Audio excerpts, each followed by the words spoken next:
Welcome to another episode of the Plutus Awards Podcast.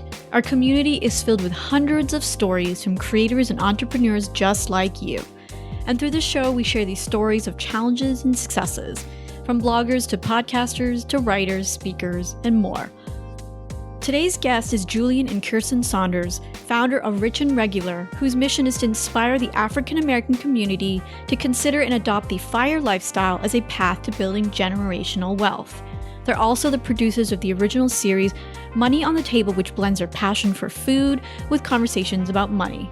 We talk about how the pandemic affected their business, especially so because Kiersten had just quit her job when the height of lockdown hit. They discuss how they moved from unhealthy to healthy coping mechanisms, how they juggled their marriage, parenthood, and earning an income, and what their wishes are when continuing to grow their brand. Let's dive right into my conversation with Julien and Kiersten. Julien and Kiersten, welcome to the Plutus Awards Podcast. So excited that you're on today. Thank you so much. We're excited to be here. Today's conversation is really, I'm hoping will be very relatable to many parents and business owners and maybe spouses who work together. I'm not sure what the percentage of people that do that is, but actually I want to quote the article that you wrote, which I'll link in the show notes, and I would love to unpack that. Let me just read it. So, even though I was within the socially acceptable limits for quarantine-induced drinking, my body eventually rejected my new habit. I started searching for healthier ways to fuel productivity. I stopped watching TV so I could read more, and I replaced my nightly cocktail with chamomile tea. Yeah, let's unpack that. Yeah, so that was basically me kind of reliving the first 90 days or so of the quarantine and the shutdown, which happened at about the same time when I had quit my job. I was just flooded with emotions and feelings and didn't really have the tools to cope with it. So I turned to Old Faithful, which was alcohol. And about 70 days in, was starting to regret that decision. I'm not 20-something anymore. And even if I was, it's not the recommended approach to dealing with hard things. My body just started reacting. I developed eczema and I was tired and I had brain fog and I just was very moody and irritable. When I figured out like what could be contributing to it, it was one, not having a healthy release of all of these emotions. And then two, compounding that by drinking every night. I started to kind of pull out some of the unhealthy habits that I had and replace them with ones that made me proud. Let's talk about some of the things you were going through logistically and emotionally right after you quit your job. What were some of the things that you knew you had to do and some of the things that were very unexpected? The things that I knew I had to do and what had a plan for doing was transitioning my old role to a new team. In theory, my backfill was supposed to be hired during my transition or notice for leaving, and they actually didn't do that. To no surprise to anyone but me. They did not move quickly on hiring a backfill, partially because I was still kind of there doing the work and because they assumed that other people would be willing to handle it. I was transitioning work and feeling very guilty about things being left undone and trying to process letting go. And then I was also transitioning into this business that Julien had been working on, our business, Rich&REGULAR, for the last 18 months by himself. So there was a lot of things that he had gotten very used to doing by himself. He had a system that worked for him. He was used to having really the house to himself. And so all of a sudden, I'm now at home. I'm trying to insert myself, and there's a challenge of figuring out like what things I'm good at versus what things I stumble through and feel like I need help with. And then about 3 weeks in, the world shut down and our son's daycare closed. At the time, we thought it would be just a week. We were also in the process of selling a rental property and writing a book proposal. And so it was just like a lot happening at once, all in the same space. And it became very overwhelming.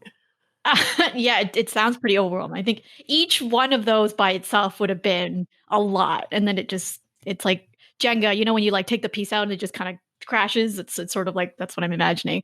So Julie, I'm interested in hearing your perspective on it as well. So yeah, like Kiersten said, you were used to being at home by yourself. You had great systems, great processes and all of that for Rich&REGULAR. So when Kiersten then was like, okay, now I'm full time. I'm in this. What were some of the shifts that you had to make sure that things were still running smoothly in the home and, of course, in your business? I think the biggest shift was trying to figure out when to be just supportive, when to be somewhat of a defender of the existing systems and things that I knew worked, when to encourage, when to just be a parent, when to just be a husband. I mean, when you're all of those things at once, I mean, you might have to wear all of those hats, 2 out of the 6 of those hats. You might not need to wear a hat at all. Like it can be really, really difficult, just kind of depending on the direction that the pressure is coming from at that particular moment. And that was the biggest adjustment that I had to make, and honestly, that we're still making, because as we close one door, a new door or opportunity presents itself. And so we've got to figure out different and better ways to work together. But I think one of the big things that we've learned is like, it's really helpful to hire other people to kind of offload some of that responsibility and thought work or creative work or whatever it is. Even if we're not talking about work, you talk about the benefits of just having help, like a nanny, which we don't have, but we've used a couple babysitters and tapped a couple grandmothers to bring them in times where the pressure is really building up. It's been just a constant state of adjustment. Tell me about one of these conversations that you both had where you decided to either hire somebody or, like you said, defended the systems that you have. Well, it's interesting because I'm not even quite sure how to feel about it, but like planning, this idea of annual planning is something that we swear by. I mean, it was a cornerstone of our success. If we'd written a book on how we got to where we are, I would say leading up to January, we would say one of the biggest things that we do is start planning for things a year in advance. And what this year has taught us is, I mean, it's great to do that, but you really have to be very nimble. You've got to be willing to adjust. And quite honestly, planning a year, even if we're not talking about just the pandemic, just the pace of technology and the pace of change today, annual planning has really been arguably a useless exercise. You've got to take your year and chop it up in sprints that are relevant for you and the tasks at hand.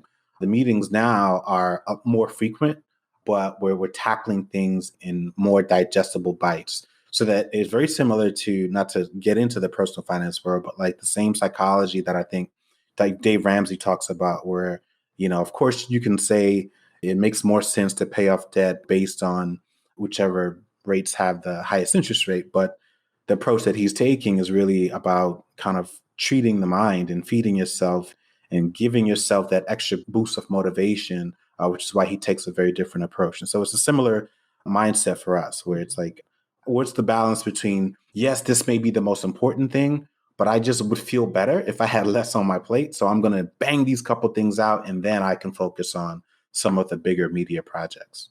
Was that how you had approached hiring other people for your business? In part, I think in one case, it was a matter of, we just know that we need help. We can't do anything. We can't grow quickly or as fast as we know that we need to if we continue to do everything ourselves. There was another aspect of it where it was like, wow, wouldn't it be great to sort of expand this family business and bring other family members into the fold? And so we started there by bringing in my niece, who's based out of New York, incredibly talented and woefully underpaid. And so we said, well, what can we do to benefit everyone? Let's put a little bit of extra cash in her pocket. Let's also tap into her skill set and her perspective and see how that improves our business. In other cases, it was, all right, well, let's look within our circle. I remember reading this article in Fast Company about Chance the Rapper. And one of the things that he's done, and I absolutely love his business model and the media empire that he's building, is putting his friends on. He's like, man, there's no reason why my friends should be as talented as they are, but not take part in the empire that he's building. And so we tapped into friends that we know that are incredibly talented. And I think that has proven to be a recipe for success. It sort of sounds like you're alluding to what is really motivating you in terms of building Rich and Regular. Sure, it's to give you time, freedom, and other things. But can you unpack maybe what do you hope Rich and Regular will become in the next couple of years or beyond that? That is a huge question. Big question. But I'd be lying if I said I didn't think about it often. I'm sure Kiersten has a different point of view on this, but I think culturally, what we want to do is to shape the cultural lexicon, and we want to add language and contribute to African American culture without a doubt. We know the power of storytelling, and we know the power of taking a cultural approach. And so if we can impact the culture in a way where people all of a sudden have a new phrase, a new term, or a new set of ideas that represents something powerful and is also relevant, that's like the dream for us. And so there's that. I would say from a business standpoint, it's really to graduate from a blog to a multimedia company, one that focuses on telling stories in a variety of mediums and using the art of storytelling as a lever to drive social change. And for us specifically, that's a number of things, but I think primarily it's around impacting Black wealth. Yeah, I would agree with that. I think my goal for Rich and Regular is just to add to the existing narrative around personal finance. I think Black people and marginalized people have been so underserved by the industry for so long. And the only imagery that you have around these big concepts like debt freedom and investing are things like the latte factor or the baby steps.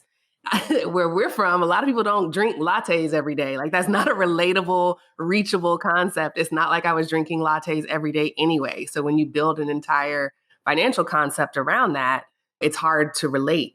Not because we're not smart or because the literacy is lacking. It's just because it's not approachable. With Rich and Regular, I want to create a body of work that has something for almost everybody, whether it's approaching, whether it's the motivation is to be a better parent or to be more present in your parents' lives or to be more serious and rigorous about your self-care. There's a lot of different things that you can relate to motivate you to make the right moves with your money, other than like some what feels like random metaphor out there. And then I think for me personally, I think about how I want to feel when I build this business. I remember when I was sitting in a women's conference not too long ago, and I asked a question to the panelists around burnout and women-led businesses. And I say that so often women give these stories in hindsight after they've already crashed and burned. And they're like, I knew I was doing too much when I was in the hospital on a nervous breakdown and, swaddling myself in dirty blankets or whatever.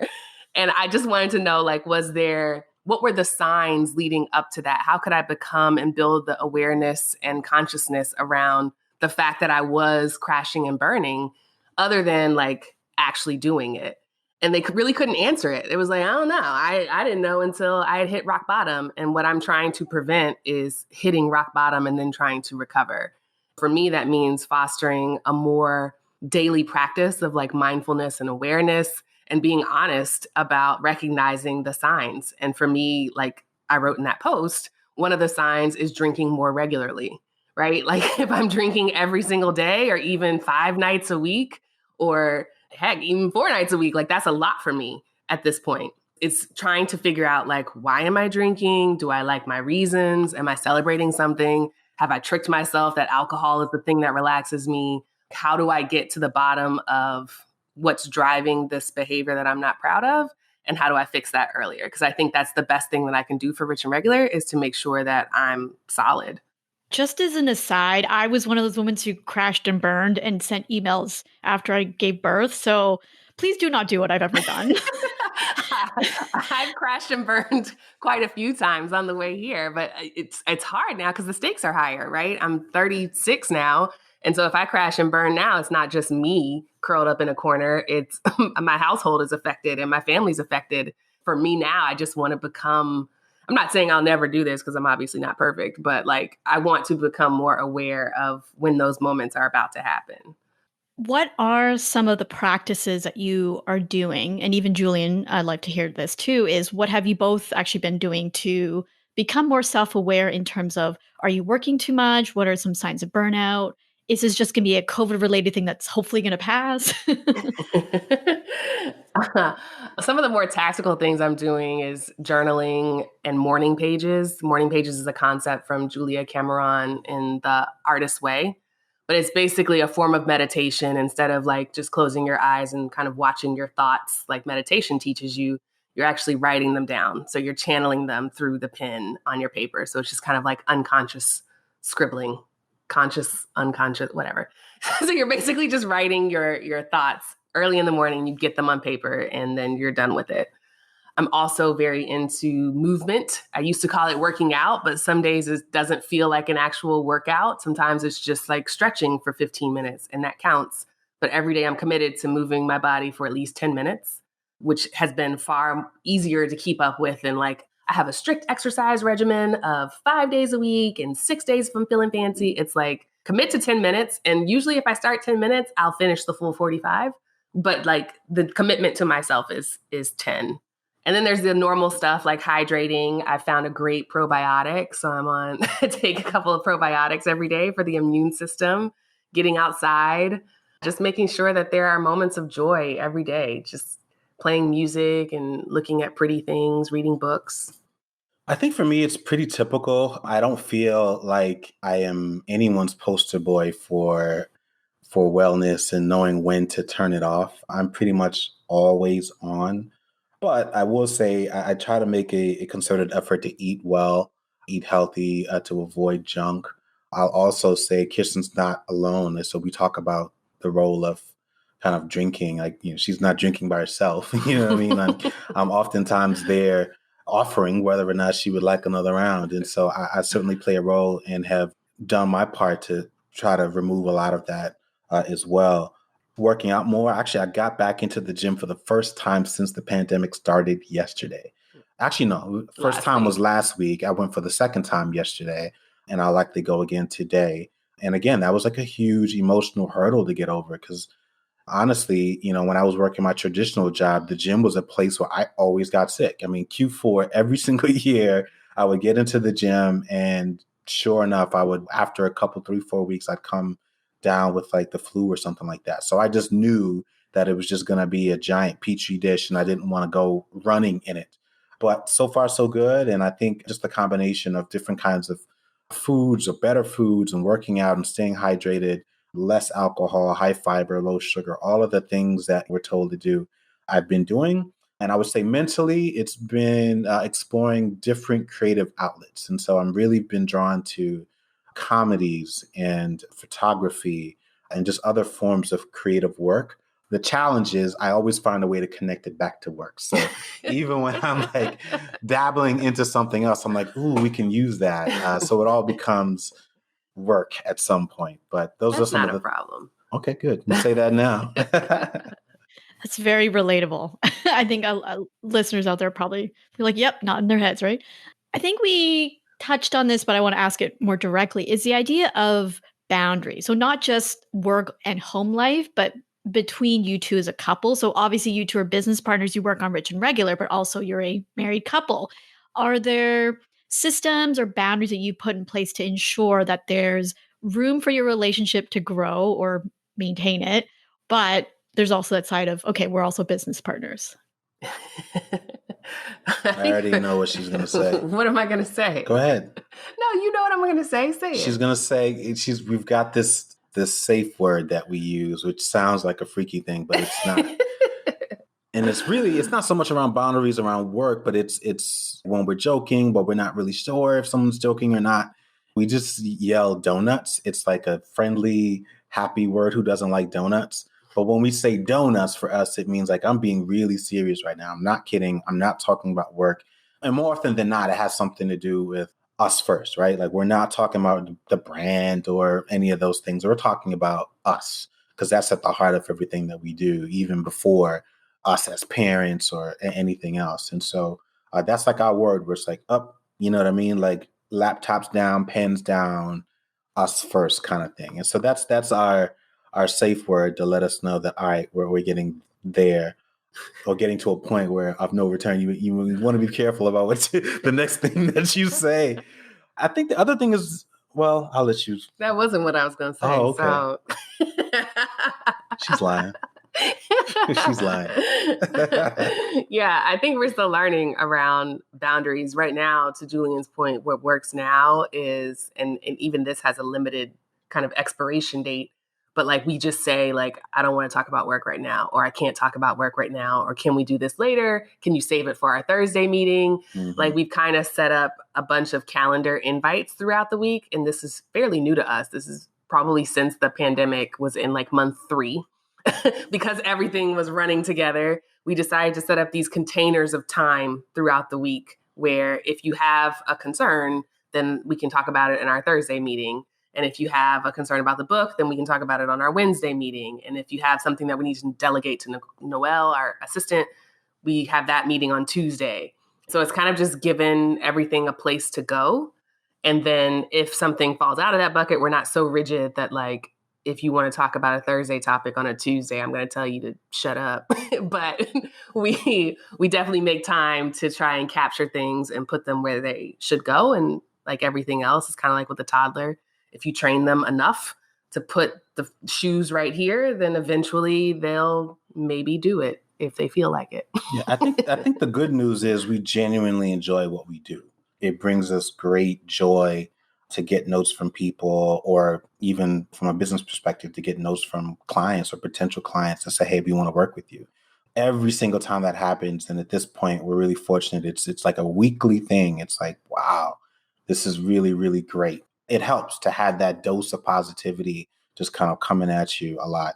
It's still kind of stressful because, you know, there's only so much time in the day. And to your point, you start running into this issue of boundaries. But I think it definitely helps to enjoy what we do, because if we didn't, we'd be in trouble. Yeah.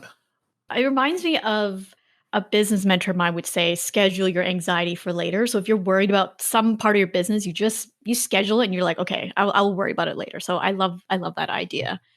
I do want to bring it back to the article because I love the near the end of it, and I'm going to read it again. And I would love for you, Kiersten, to unpack that. And if Julien, you have anything to add, I would just love to see how we can round up this amazing conversation so far. It means the freedom I've been feeling, which has been life-changing, is still just a fraction of what I deserve. I'm realizing how much I've been talking in circles about what I can't imagine instead of what I can.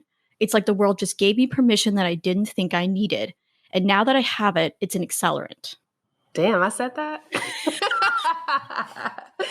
Okay. Explain yourself. Yeah, I think it's been this paradigm shift. It's kind of like what you were just saying, where it's schedule your anxiety. One of the things that I realized as I started writing is that I spent a lot of time catastrophizing, kind of replaying scenarios that have happened in the past and wishing I had said something different or done something different, or forecasting scenarios in the future that haven't actually happened yet. So I might want to do something, and in my head, I spend a bunch of time and energy trying to forecast other people's reactions and then go back and adjust the thing that I haven't even done yet. And so I spent all this time in my head imagining things that were counterproductive. What I've learned is that when it comes to use a woo-woo term like manifesting or visualizing or even like setting an intention, you actually have to spend more time imagining what you want than what could possibly happen if you do the thing, or revisiting the past, trying to wish it was different. So what I've done is kind of audit my brain. And through when I was writing that, I had started the process of realizing that I hadn't actually thought about how I wanted to feel as a business owner, how I wanted my days to be structured, and what kind of relationship I wanted with Julien and my son, now that I don't have this big corporate work thing taking up 60 hours a week. And so when I started to figure out, like, how do I want to feel instead of like, how am I going to make everybody else feel after I do this thing, I was able to feel like I was truly empowered, like not the flimsy empowered word that people use in marketing, but like truly empowered. I can have the things that I want in my life, and I have the power to create those things. I think that was just me kind of talking through what that epiphany felt like. And it was an accelerant, because for a while, as the title of the post alludes, I felt like I was in a fog. I was just kind of moving through the days, and I already knew how they were going to go when I woke up, where it's like, okay, we're going to have breakfast, and then Bo's going to want to watch cartoons, and then we'll have lunch, and then maybe he'll take a nap, and then maybe I'll get something done. I'll probably just relax, and then maybe I'll do this. Then it'll be dinner time and then bedtime and then time for wine and then same thing over again.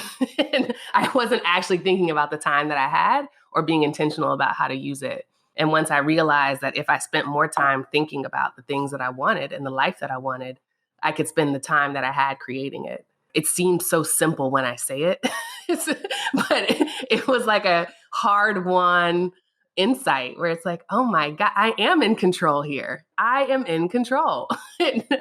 Even now I'm laughing as I say it because it sounds ridiculous, but it is so true. And I can't believe that like people like Tony Robbins charge 10 grand for a weekend to realize this. but I think that's what I was getting at. Are you changed by my epiphany? $10,000, please. You're right. No, I'll just say that I think what's been amazing about this year is, quite honestly, this has been, and I think by most people's standards, a horrible year.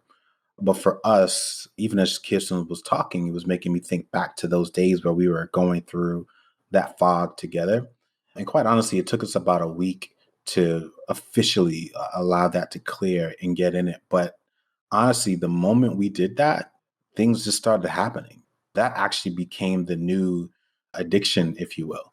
This idea is like, oh my God, well, what else can we accomplish next week if we just tweak this, or if we got this off the plate, or, oh my gosh, imagine what else we can do once this project is done, and so on and so on. And so for us, from a business perspective, this has been an incredible year because, God, I mean, we've mentioned this to a couple people casually, but we're literally living our 5-year. We wrote a business plan in 2017, and we're living our 5-year wildest dream right now.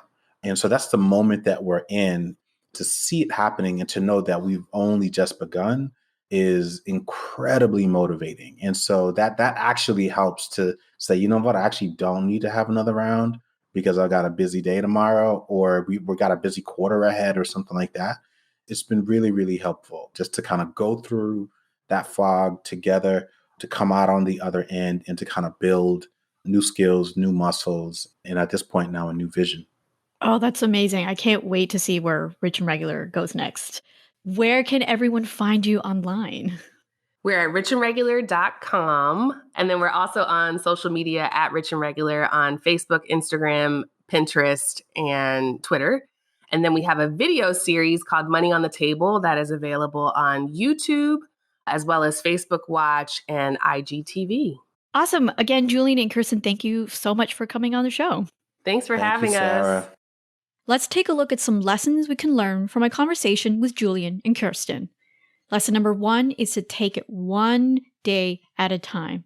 It's okay to have some unhealthy coping mechanisms, but in order to cultivate more healthy ones, whether or not you're in a pandemic or you're just facing a very stressful time, really take it one day at a time. Imagine what it is that you ultimately want. And like Kiersten says, incorporating a grounding ritual like morning pages, meditation, even drinking a cup of tea in the morning while sitting in silence is a really great way to just set yourself up for success during the day, no matter what is happening in your business. Lesson number 2 is to create safe spaces to ensure boundaries. Now, for Julien and Kiersten, they have a phrase that they use to indicate that they want to be serious, or they want to stop talking about something, or they want to pivot to something else. So even if you're working alone, have some sort of indicator where you need to step away from something, or if you're hiring someone or you're in a partnership, make it really clear when you need to step away from something or when you want to pivot a conversation. That way, you can ensure that there is room for growth and room for difficult and meaningful conversations in your business.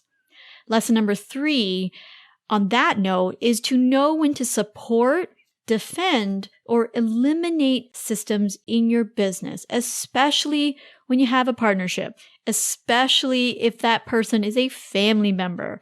It's really, really crucial to set systems and processes that help to ensure that your business can thrive. And so that sometimes does mean leaving your feelings out of it or leaving your personal opinions out of it, especially when a system or a process is really beneficial to what's working in your business. I hope you enjoyed today's episode. Now over to Harlan, founder and executive director of the Plutus Foundation. We recently checked up on some of our previous Plutus Awards winners to find out what's been happening since their win. They called in to keep us in the loop. Here's Paula Pant. Hey there, this is Paula Pant. I just wanted to share an update on what's been happening since I won my Plutus. Well, my very first Plutus, actually, I won in Schaumburg, Illinois. In 2011, I won Best New Blog. And then I didn't win anything for the next 7 or 8 years. And then in, I believe it was 2018, I won the Lifetime Achievement and also Podcast of the Year. So, what's been happening since then? Well, I just recovered or am recovering from COVID-19, so that's been fun.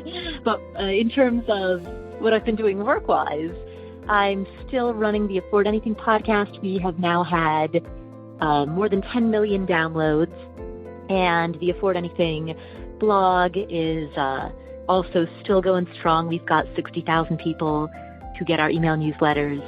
So basically, I'm working with the Afford Anything community to continue to promote the principles of good financial management, save an emergency fund, save for retirement, don't panic and sell during the bear market, just sending out those messages of good financial practices through the Afford Anything podcast.